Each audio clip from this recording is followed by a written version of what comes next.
Pilipinas, isang magandang umaga po sa inyong lahat. Nagpapatuloy po ang special coverage ng inyong telebisyon ng bayan at ng media ng bayan. Kasama po ang iba't ibang himpilan mula po sa inyong pamahalaan. Kasama po ang IBC 13, ang PIA, Philippine Broadcasting Service, maging ang radyo ng bayan para po ihatid sa inyo ang pinaka-komprehensibo at komprehensibong mga ulat kaugnay po ng pagbisita ni Pope Francis sa ating bansa, Jules. Siyempre, Kirby, sama-sama nating sasabayan ang bawat hakbang ng ating Santo Papa sa kanyang pagdating dito sa Pilipinas. At ngayon nga, Kirby, lumalabas na halos 7 oras na lang nandito na sa bansa si Pope Francis. Kaya naman talagang excited na tayong lahat sa pagdating niya dito sa Pilipinas. At siyempre, magsistay si Pope Francis dito sa Pilipinas ng 5 araw simula ngayong araw hanggang Lunes. Aside from that, Jules, ito yung may pinakamahaba yatang Asian tour, I guess, for the Pope, kasi galing siya from Sri Lanka. Yes, the Vatican first, tapos pumunta siya ng Sri Lanka, 3 days yata siya nagstay doon, tapos right then after, dediretso siya sa Pilipinas para nga sa 5-day visit, which is yung pinaka-theme nito is the Mercy and Compassion. Mercy and Compassion, dahil ang sabi nga, yung isa sa pinaka-agenda ni Pope Francis dito sa Pilipinas, siyempre nabisitahin yung mga kababayan natin na nasalanta ng bagyong Yolanda. At siyempre, yan ay sa Leyte. Kaya naman, right after niya dumating dito, pag-usapan natin, Kirby, yung magiging itinerary ni Pope Francis para siyempre, alam na mga kababayan natin yung magiging schedule ni Pope. Oo.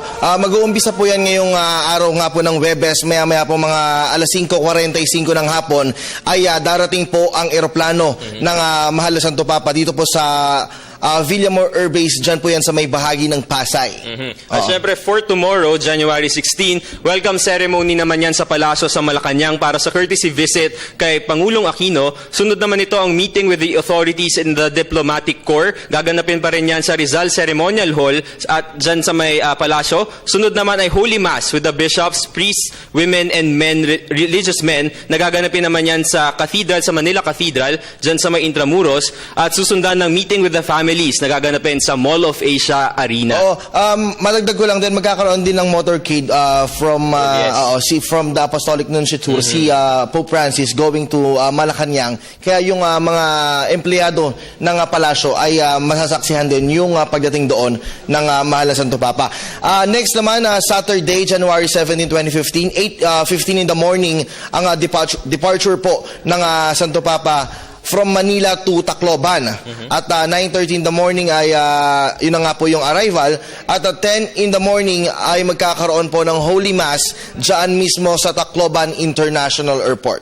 At syempre, pagdating na ng hapon, lunchtime, 12:45, magla-lunch si Pope Francis kasama ang mga survivors ng Typhoon Yolanda. Ito ay gaganapin sa Archbishop's Residence sa Palo, Leyte. Susundan niya ng blessing of the Pope Francis Center for the Poor. Ito yung isa sa inaabangan din natin kasi nagpatayo si Pope Francis ng ilang mga kabahayan para sa mga nasalanta dyan sa Leyte. At susundan din yan ng seminarians and families of the survivors sa Cathedral ng Palo. So maraming imi-meet si Pope, and of course, by 5 p.m., babalik na si Pope Francis dito sa Manila. At the other day naman, Jules, ito naman yung medyo busy ring na araw for Pope Francis dahil Sunday, January 18, 9:45 in the morning, meron lang siyang maikling meeting with the religious leaders sa UST. UST ito gaganapin, I guess 9:45. Tapos 10:30 in the morning naman, magkakaroon siya ng meeting with the youth sa sports field pa rin ng UST. Right then after, ito na yung pinakaabangan, yung 3:30 p.m. na Mass, Holy Mass, dyan naman sa may bahagi ng Rizal Park, sa may Quirino Grandstand sa Maynila. And we are expecting around 6 million. Oo, medyo. Tsaka maganda, Jules, yung paghahanda ngayon ng pamahalaan kasi aside from they are lending ng mga, I guess, mga 24 yata na mga quadrants, which yung each quadrants is consisted of 5,000 persons. At sa loob nun, merong Philippine National Police, may Armed Forces of the Philippines, may Philippine Red Cross, at saka may mga marshals. Kaya yung ating mga kababayan na nasa loob ng isang quadrant, which is 5,000 people, kung ikaw ay 5,001 na, hindi ka na papapasukin, I guess. So talagang bilang talaga lahat yan? Kasi bibilangin talaga nung para hindi hindi magkaroon ng congestion dun sa loob mismo ng isang quadrant dahil meron niyang 24 quadrants 24. doon sa buong Rizal Park at Quirino Grandstand. Okay, so sana yun yung maintindihan ng mga boss natin, no, na syempre, inaayos ito ng mga authorities natin para na rin sa safety ng lahat ng mga dadalo sa misa. Kasi isipin mo, 6 million, sobrang dami niyan. Kaya naman, ito yung mga hakbang na kailangan nating sundin sa darating na misa dyan sa may Quirino Grandstand, sa may Rizal Park. Of course, on Monday, January 19, magkakaroon ng leave-taking ceremony na gaganapin sa Presidential Pavilion sa may Villamor Air Base in Manila. And by 10 a.m., departure na po ni Pope Francis from Manila to Rome. Oo, ulitin ko lamang, Jules, 7 hours na lamang ang iniintay natin bago ang opisyal na pagdating ng Santo Papa sa ating bansa. At syempre, ang tabayanan natin yan lahat dito sa telebisyon ng bayan, kasamang lahat ng mga media outfits. Kaya naman, huwag aalis sa mga boss natin. Tumutok lamang kayo dito sa PTV dahil tuloy-tuloy ang ating coverage hanggang sa pagdating ni Pope, hanggang sa pag-alis niya ng Pilipinas. Oh, well, aside, naka-deploy din lahat ng ating mga reporters. We have reporters in Tacloban, dito sa Metro Manila. Lahat yan nakaantabay para ibigyan po tayo ng mga sariwang mga ulat. Kaugnay po ng mga nagaganap dyan po sa labas ng himpilan.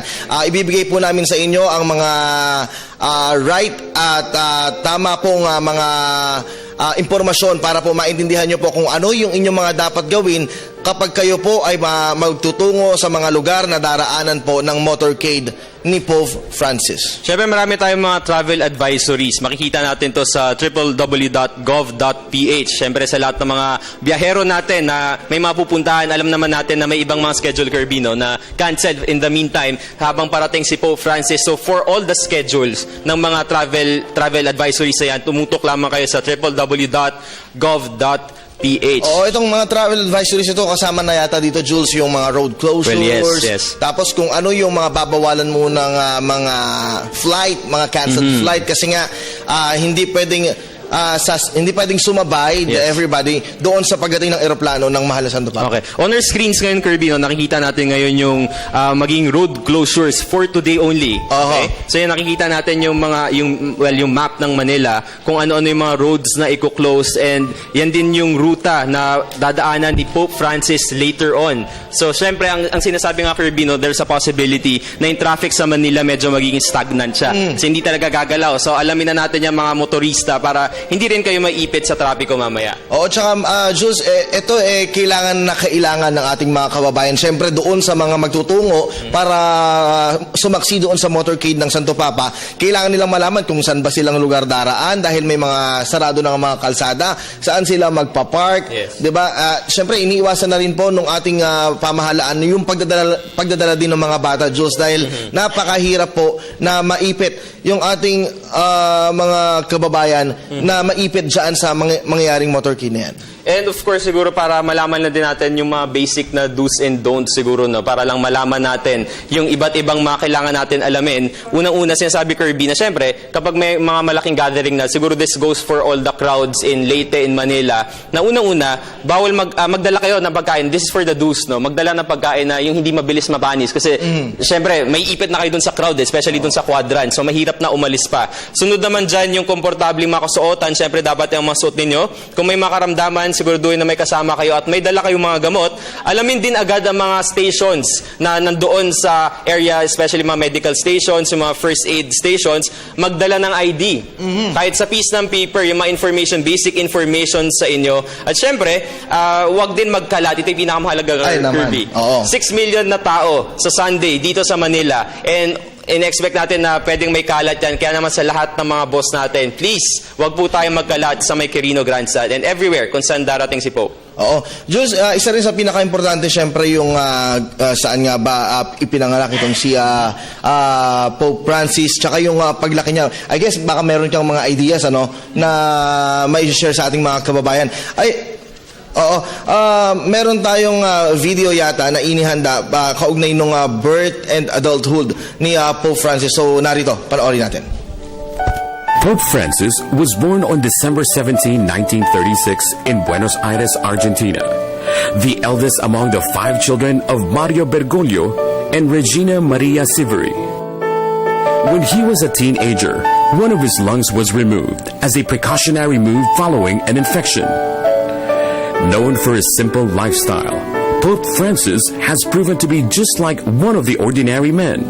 He adores dancing, especially Argentine tango, during his younger years. And because of that, he once had a girlfriend. He also worked as a bouncer in a bar in Buenos Aires when he was in college. Before becoming the Archbishop, he had his master's degree in chemistry, and he was a professor of literature psychology and philosophy. He also used to ride the bus and even cooked his own meals in his apartment instead of living in the Archbishop's palace. Some of his favorite dishes are empanada, roast sirloin, and dulce de leche. He is also known for being outspoken about his beliefs in the Catholic Church, for caring for the poor, and proving that even though he is the leader of the church, he is still one of his poor people. The 266th Pope of the Roman Catholic Church, Pope Francis, the People's Pope.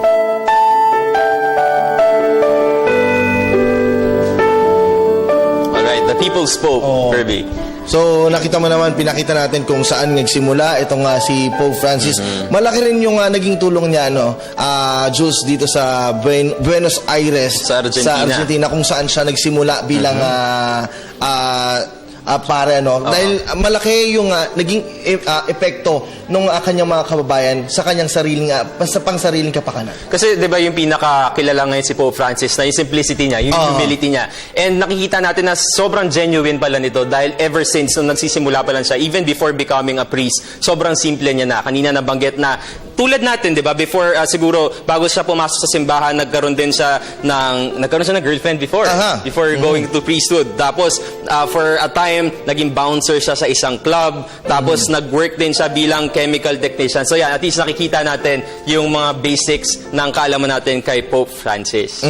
Right now, Jules, meron na ito tayong guest. Okay, syempre unang-una makakasama natin ngayong umaga mula sa Company of St. Dominic. Walang iba kundi si Brother Marwil Liasos. Good morning, sir. Good morning, Jules. Good morning, Gerby, at sa lahat ng mga nanonood sa ating himpilan. Alright, so 7 hours to go, Brother Marwil. Sobrang excited na lahat ng mga kababayan natin. Ano ba sa tingin mo ang impact ng papal visit na to sa generation ng mga Pilipino ngayon? Alam mo, karamihan kasi sa kabataan ngayon, hindi na naabutan si Pope John Paul, hindi katulad nung kapanahunan ko. No? So this is the time na yung youth ay magkaroon ng talagang napakagandang koneksyon sa Santo Papa. At ito ay magpapalawig at magpapatatag ng pananampalataya, lalo na ng mga kabataang Pilipino. Tingin mo ba, Brother Marwil, yung pagiging simple at saka yung pagiging malapit niya sa mga mahihirap, isa itong paraan kaya mas marami o kaya siya tinatawag na People's Pope? Yes, talagang dito natin makikita kay Pope Francis nga yung kanyang background na napakasimple, na ito ay nag-a-attract sa mga kabataan na mabuhay din na simple kagaya ng Santo Papa. So talagang instantaneous yung connection ng kabataan kay Pope Francis, lalong-lalo na yung mga selfie generation. Kasi si Pope Francis kauna-unahon po yatang Papa na nagkaroon ng selfie. Pero pakiusap ko lang sa ating mga kababayan, huwag namang dumugin si Pope para sa selfie. Doon na lang sa mga standee sa labas ng simbahan. Okay, so Brother Marwil, yun nga, nabanggit mo kanina na there's a great possibility na marami sa mga kababayan natin ngayon na hindi na nakilala yung iba't ibang mga popes before, like Pope John Paul and Pope Benedict. Ano ba sa tingin mo yung pinaka basic values na pwedeng makuha ng mga kabataan ngayon kay Pope Francis? Especially in our generation na minsan me, myself, and I na because of the social media. Ano ba yung mga values na yan? Si Pope Francis ay isang buhay na nagpapaalala na ang buhay ng tao ay hindi lamang nakatutok sa sarili, kundi dapat tayo ay lumalabas sa ating mga comfort zone upang tayo naman ay tumingin sa pangangailangan ng mga tao na hindi nakakariwas sa ang buhay, hindi katulad ng tinatamasa ng mas nakararaming kabataan sa ngayon. In other words, yung talagang dapat meron tayong mercy and compassion sa ating mga kababayan, lalo na yung mga nagdarahop. Oo. Brother Marwil, nabanggit mo na rin yung mercy and compassion, which is, ito po yung tema nung pagbisita ngayon sa ating bansa ni Pope Francis. Sa tingin mo, sir, gaanong kahalagang salita po natin maidi-describe itong mercy and compassion para mas maintindihan po ng ating mga kababayan? Ay, talagang napakalalim ang ibig sabihin nito. Ang mga kabataang Pilipino ay dapat marunong mahabag doon sa mga kapuspalad at dapat sila mismo ay makilahok. At alam na alam ko, ang ating kabataan ay naghahanap ng meaning sa kanilang buhay. At si Pope Francis ay nagpapaalala na para ating buhay ay may katuturan, dapat marunong tayong makilahok at makisalamuha sa ating mga kapwa at tumulong din upang sa pagpapalawak ng ating kaalaman sa buhay at lalong-lalo na din yung marunong tayo na kumilala sa pangangailangan ng ibang tao, hindi lamang ng ating mga sarili. Okay, Brother Marwil, syempre, balik pa rin tayo doon sa context ng mga kabataan ngayon, no? Na usually kasi very instant lahat, and right after na makuha tayo ng attention nito, biglang mawawala. So speaking of mercy and compassion, paano ba natin gagawing sustainable to in the new generation na hindi lang dahil nandito si Pope Francis, dito lang natin siya gagawin o kikilalanin itong values na to? How do we make this sustainable? I think una sa lahat, ito'y magsisimula sa pamilya, no? Na talagang mahubog ang ating mga kabataan ng kanilang magulang na meron silang habag at malasakit sa kapwa. Nandyan din yung institusyon ng ating mga paaralan, lalo na yung mga Catholic schools na napakalaki po ng kanilang gampanin. At higit sa lahat yung ating mga simbahan, yung mga parokya, na gawin talagang programa maging sustainable itong temang ito sa pang-araw-araw na buhay ng bawat mamamayang Pilipino. Okay. Brother Marwil, isa po sa rason kung bakit po bibisita si Pope Francis sa ating bansa ay dahil po dito sa mga Yolanda survivors at yung mga nakaranas po ng kalamidad sa ating bansa. So tingin niyo, sir, paano magkakaroon ng impact doon po sa ating mga kababayan, lalong-lalo na doon sa mga biktima na bumangon muli sa pagbisitang ito ni Pope Francis?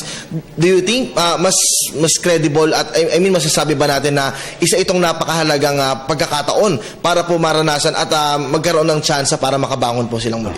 Una sa lahat, tingnan natin na ang bibisita sa ating mga kababayan dyan sa Leyte, ang pinakamataas na otoridad na ating inang simbahan. At yan ay nagpapakita lamang ng kung paano ang pagtataya ng ating Santo Papa doon sa mga sinapit ng ating mga kababayan dyan sa Leyte. At ito ay nagdudulot sa kanila ng pag-asa na bumangong muli at higit sa lahat yung mas mapalawig pa nilang kanilang pananampalataya na sa mga kinakabakan nila sa buhay, hindi sila nag-iisa, kasama nila ang Diyos, kasama nilang Santo Papa, at kasama nila ang inang simbahan at ang mamamayang Pilipino sa kanilang mga paghihirap at bighati. Alright, Brother Marwil, syempre sa pagdating ni Pope, malaking bagay ito para sa lahat ng mga kababayan nating Katoliko. Pero syempre, meron din tayong mga kapatid mula sa iba't ibang mga relihiyon. So tingin niyo po ba yung message of mercy and compassion ni Pope Francis mag-go beyond the Catholic world dito sa Philippines? Ay, oho, lalo na po sa ating mga kapatid na Muslim, dahil sila po ay kumikilala din sa Diyos bilang God of mercy and compassion. So ito po ay isa sa mga pinagkakaisahan ng Islam at ng reliyong Kristyanismo na ang Diyos ay Diyos ng habag at malasakit. Kaya hindi lamang po ito para sa mga Katoliko. Alam ko po, pati mga kapatid nating Muslim ay excited na rin sapagkat si Pope Francis ay kumakatawan sa pananampalataya na inaasam ng lahat ng mananampalataya sa Diyos. Oh, eto Jules, ito yung karaniwang gusto kong malaman, no. Isa sa mga lahat ng ating mga kababayan ay nangangarap na mahawakan o mahalikan. Kayo po ba, Brother Marwil, gaano po ninyo pangarap na mahalikan or mahawakan po ito si Pope Francis? At sa tingin niyo po ba, once na mahawakan or mahalikan niyo po siya, ay meron po bang touch po ito ng love or kung ano man po yung dadampi sa inyo pong damdamin sakaling mahalikan niyo po or mahawakan po si Pope Francis?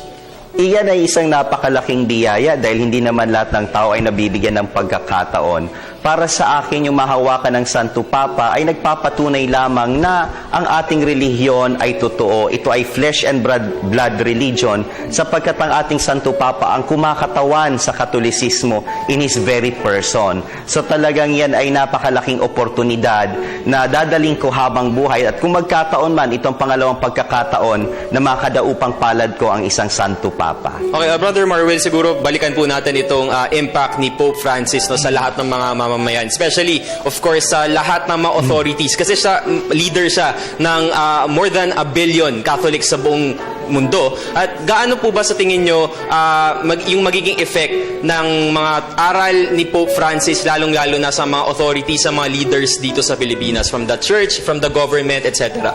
Una sa lahat, gusto ko lang sabihin na bagamat tayo optimistic, hindi naman agad-agaran yan, overnight may pagbabago. Ang maganda lamang na may dudulot ng pagpunta ng Santo Papa, there will be a change of direction.